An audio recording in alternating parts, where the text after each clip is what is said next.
So for disputation 3, the architecture of the state and the soul, the regime and the men who constitute it.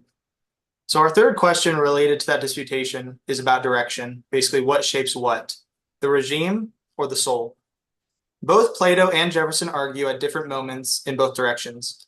Sometimes the regime shapes the soul, sometimes the soul shapes the regime. Take Plato.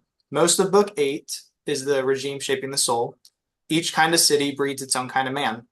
The regime seems to stamp the citizen. But Plato also runs it the other way. The city is born out of human need. No one is self-sufficient, so we gather together and the city forms a response. So souls come first. Jefferson does something similar. In his 1813 letter to Adams, the soul shapes the regime. There's a natural aristocracy of virtue and talent given out by nature, and the best government is simply the one that gets those men into office. But turn to the notes of the state of Virginia, query 19, and it reverses. The farmer, working his own land, grows an independent soul, while dependence, he says, suffocates the germ of virtue. There, your mode of life forms your character, or the arrangement makes the man. So the question I have is, which has the stronger effect? The regime shaping the soul, or the soul shaping the regime?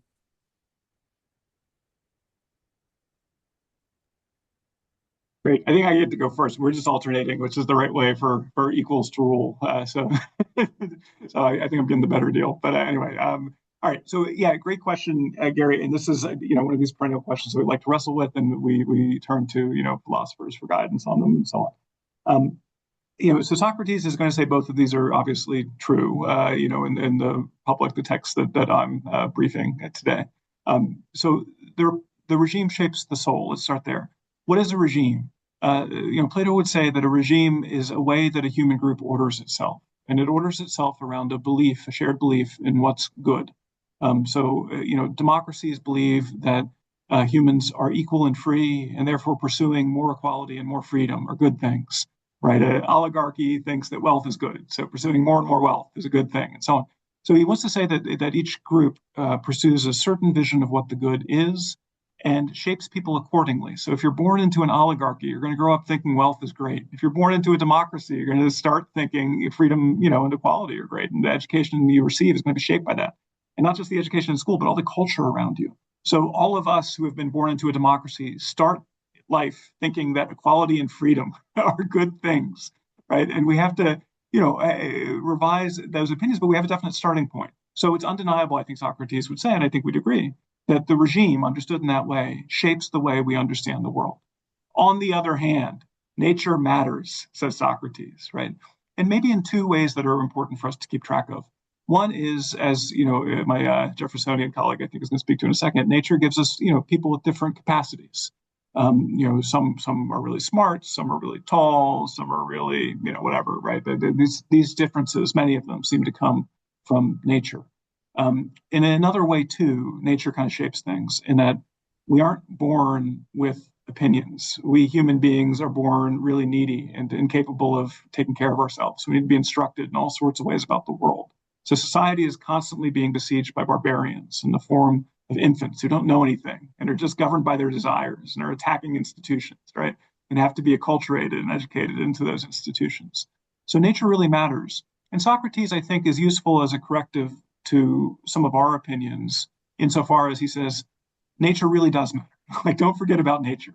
In particular, natural inequality. The fact that some human beings seem to be suited by nature for certain forms of excellence. LeBron James, even though he trained very, very hard throughout his whole life, right? And no one should ever take that away from him, whatever. Also is naturally suited to be an excellent basketball player in a way that I and Dr. McDonald are not naturally suited to it. So Socrates says, wonderful. Track those natural inequalities, treat them as gifts from the gods, and try to build a society that welcomes them and makes the most out of them, as opposed to suppressing them and denying that they exist. So a little bit of both, I think, but I think his useful provocation to us is do not forget about natural inequality. Yeah, I'm still thinking about the basketball team. I'm pretty sure I'd get picked last. I think you'd get picked before I would, Dr. Liebert. But where to begin? I mean, it's worth pointing out that Jefferson believed that people were equal in some ways and not equal in others. And I think it's a shame that a lot of people misunderstand the claim being made in the Declaration of Independence. Jefferson and the other members of the Continental Congress were arguing that people were equal in their natural rights. You know, they have an equal right not to be killed. They have an equal right to the fruit of their labor. They have an equal right to safety and happiness. They don't have the right to have those things provided for them, but they have a right, you know, not to be murdered, not to be stolen from, that sort of thing. Civil rights are a different topic. And even today in 2026 in the United States, we don't have equal civil rights. 17-year-olds are not allowed to vote. People who are not U.S. citizens are not allowed to vote. In many places, felons are not allowed to vote. You know, so there are distinctions made even now. But I think what made Jefferson ahead of his time was the belief that there is so much untapped capacity for excellence out there. And maybe his status as an American allowed him to see that. I mean, we were so different from Europe.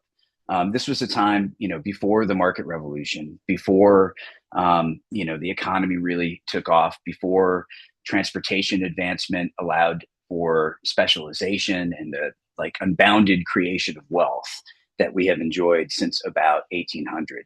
This was a time where wealth was denominated essentially in land.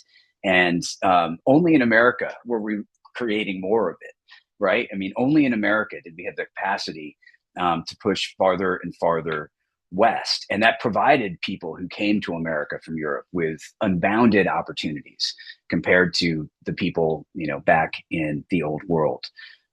So Jefferson could see people advancing. I saw young Washington last night for the second time. It's awesome. You all have to see it. And a nice thing about seeing it for the second time is you pick up on the little details.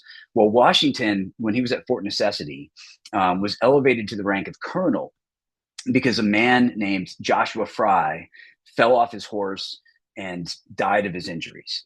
Now, Joshua Fry, that fall off of a horse not only created a path for George Washington to be commander of the Virginia Regiment, and then to be tapped later on as commander-in-chief of the Continental Army, it also provided an opportunity for Peter Jefferson, Thomas Jefferson's dad, to take the seat in the House of Burgesses that Colonel Joshua Fry had occupied.